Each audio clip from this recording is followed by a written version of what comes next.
El trazo o línea es, junto a la mancha, uno de los elementos fundamentales en la construcción de un dibujo.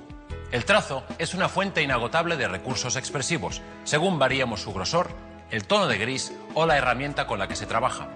Los trazos se pueden superponer, juntar o separar para crear texturas o simplemente para practicar una valoración o un modelado prescindiendo totalmente del difuminado.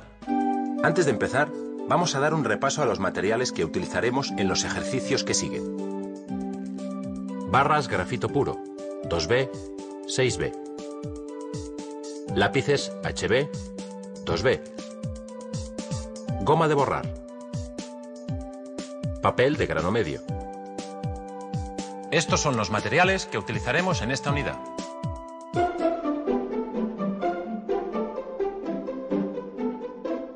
La línea aplicada con maestría es capaz de describir todos los efectos visuales que puede producir el dibujo. Vamos a verlo en la práctica. Muchas líneas situadas una al lado de otra crean tramas con las que se pueden realizar degradados de grises.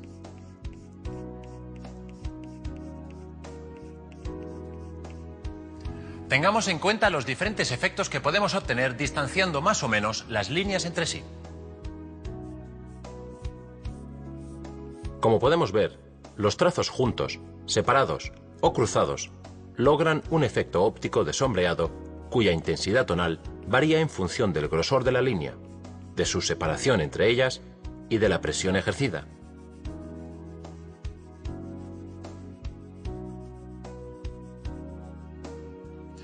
Muy bien, para empezar, a ver qué podemos conseguir con el trazo.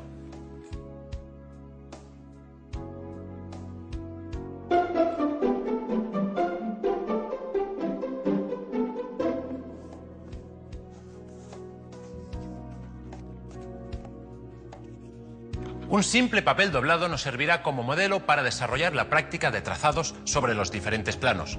No seamos demasiado estrictos con este dibujo, ¿de acuerdo? En este caso, las proporciones o la perspectiva no son muy importantes. Lo que nos interesa es tratar una cierta variedad de tonos y sombras proyectadas. Así podremos ejercitar los trazos.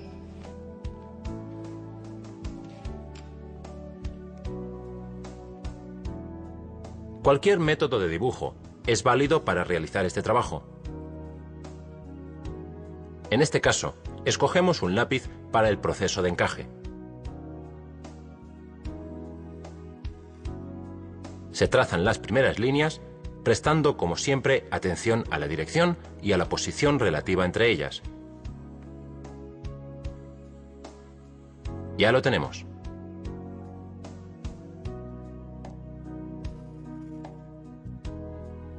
Las líneas de la cara más iluminada vamos a dibujarlas con el mismo lápiz con el que hemos encajado.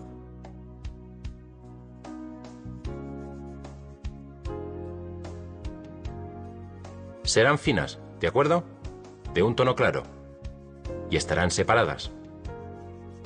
Así conseguiremos los tonos más claros del objeto.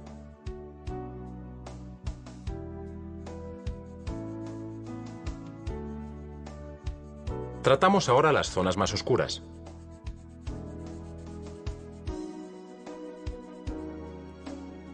Las vamos a dibujar con un trazado más fuerte y denso que las zonas con más luz.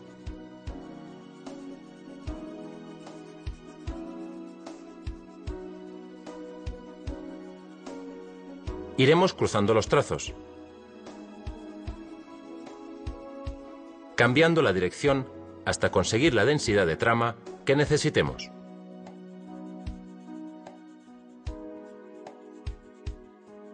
Es importante que el modelo sea rico en dobleces, con las que podamos practicar las sombras, pero más importante aún es garantizar al modelo una buena iluminación. No carguemos la mano sobre el lápiz. La capacidad de trazo se verá limitada al ser la muñeca el punto de apoyo. Despegándonos del papel, el punto de apoyo pasa a ser el hombro y tenemos el brazo libre para maniobrar. No nos concentramos en el resultado. Lo esencial con este modelo es ir ganando agilidad con el trazo.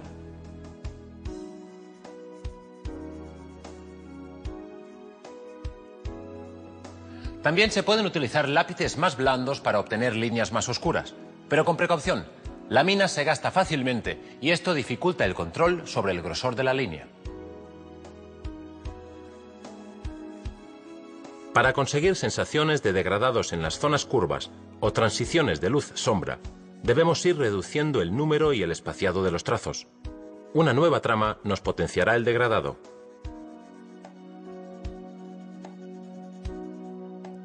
Equilibramos los contrastes con tonos medios.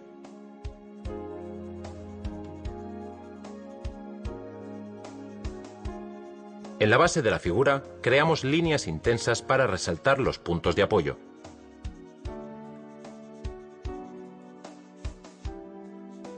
Y alguna línea más para entender mejor los pliegues.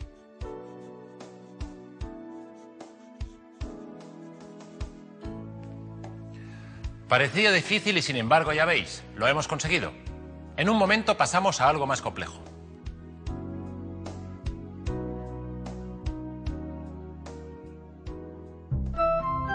Los trazos juntos, separados o cruzados logran el efecto óptico de las sombras. Cuanto más próximos se dibujen, el ojo entenderá la superficie como una tonalidad de gris. El blanco del papel se puede ver entre los trazos, pero cuando estos se dibujan muy juntos, la cantidad de blanco que se observa es menor y por tanto el oscuro obtenido es más denso.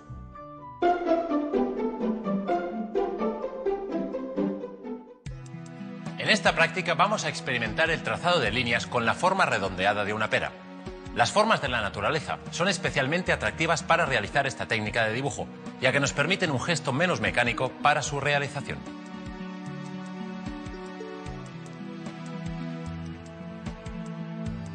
Como siempre, lo primero es el encaje previo, marcando las zonas de luz y de sombra.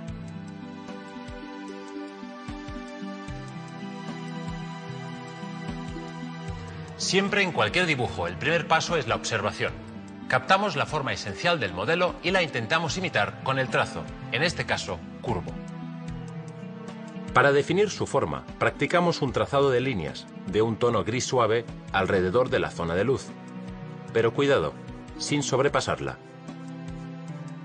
La dirección del trazado la decidiremos en función del volumen. Tengamos en cuenta que tenderá a potenciar la convexidad o concavidad de la parte que se está sombreando.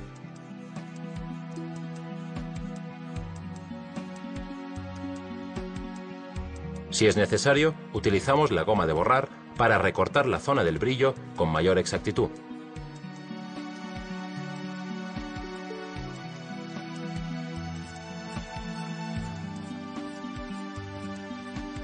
Los trazos que aplicamos en la zona de sombra siguen la dirección del plano esférico, ¿lo veis? Y deben ubicarse dentro de la zona de sombra correspondiente.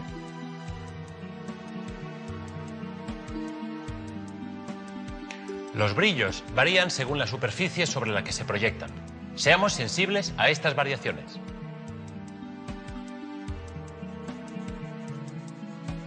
La zona de sombras nos crea un fuerte contraste. Lo equilibraremos con unas nuevas tramas de un tono gris suave.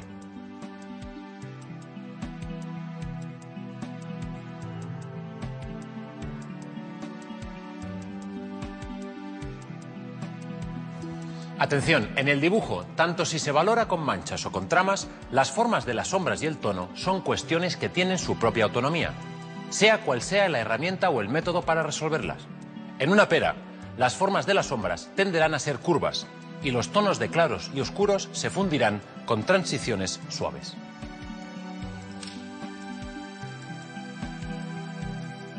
En la parte inferior de la fruta vamos a aplicar trazos muy cruzados, creándose una trama de líneas radiales que nos darán los tonos más oscuros de la pera.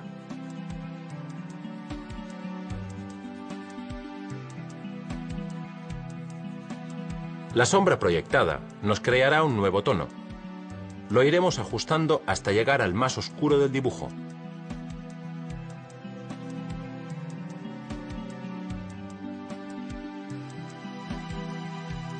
El cruzado, dirección e intensidad de las líneas, como podemos ver, depende fundamentalmente de la dirección del plano y de la oscuridad de la sombra. Seguimos con líneas radiales en el conjunto y ajustamos los últimos contrastes.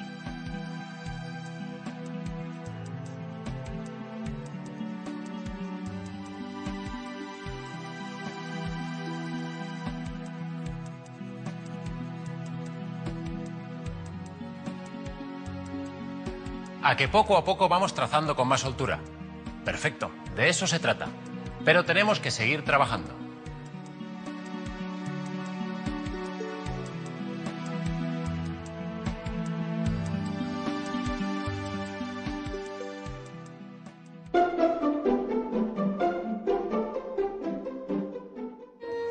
Para completar esta unidad, elegimos un modelo algo más complejo. ¿Qué os parece este elemento arquitectónico con algo de vegetación? ¿Preparados?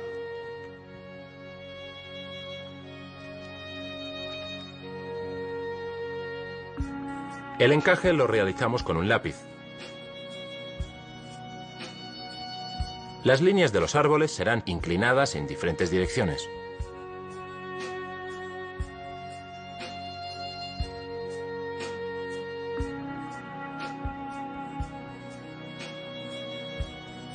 Prestamos especial atención a las proporciones de la composición.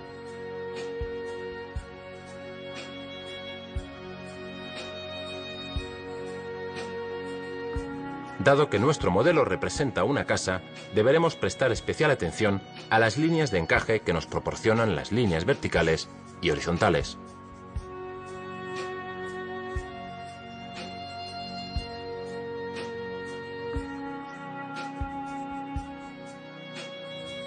Con la línea podemos describir la forma y expresar el gesto.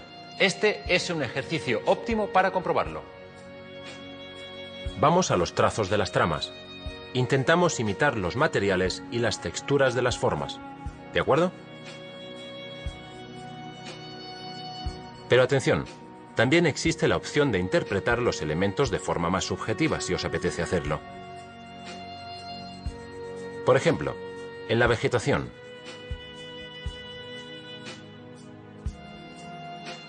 Podemos prescindir de la imitación de las hojas de los árboles y generar tramas lineales o cruzadas que nos den la sensación del follaje, pero sin entrar en detalle.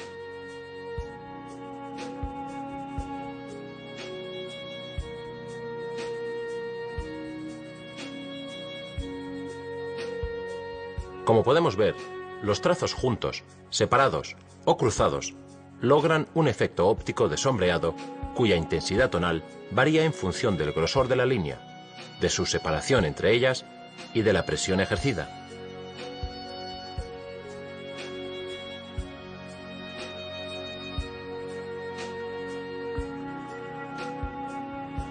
Hemos elegido este modelo porque mezcla en una sola imagen materiales y texturas de diferente naturaleza, orgánicas y artificiales. Por eso resulta especialmente interesante. Es importante que mientras realizamos las tramas, éstas se ajusten ya a los tonos de luz que les correspondan dentro del conjunto.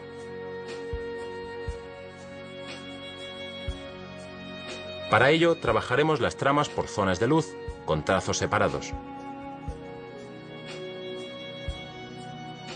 E iremos subiendo los tonos por capas, juntando los trazos o presionando más el lápiz.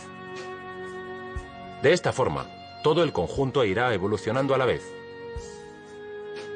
Fantástico. Esta manera de trabajar nos será también muy útil porque evitaremos borrar demasiado.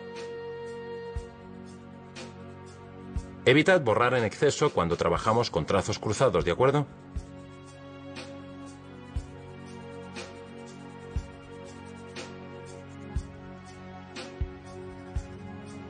La línea es un instrumento de infinitas posibilidades. Cuanto más variados sean los elementos del modelo, más útil resultará el dibujo.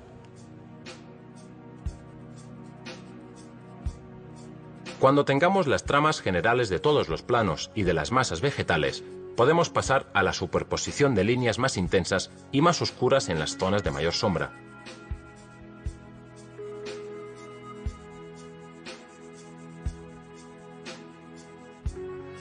Seguiremos prestando atención a la dirección de los trazos, para que la trama nos ayude a resaltar la volumetría de las formas.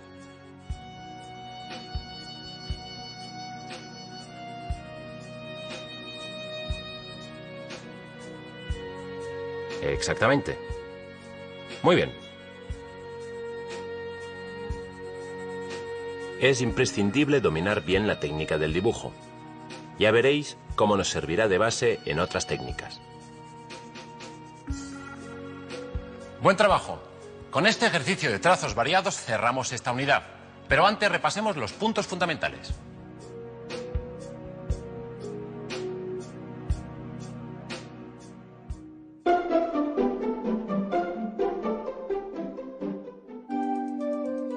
La unión o separación de trazos provoca el efecto óptico de diferentes grados de luz o sombra.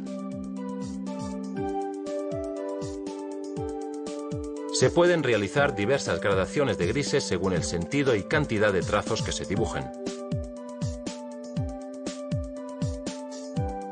Cada superficie se debe solucionar con un tipo de trazo diferente, atendiendo al brillo de cada zona.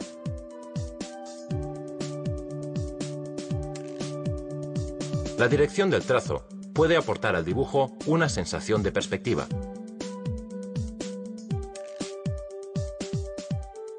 El trazo puede imitar la textura de las superficies o tener un carácter propio, al servicio del dibujante.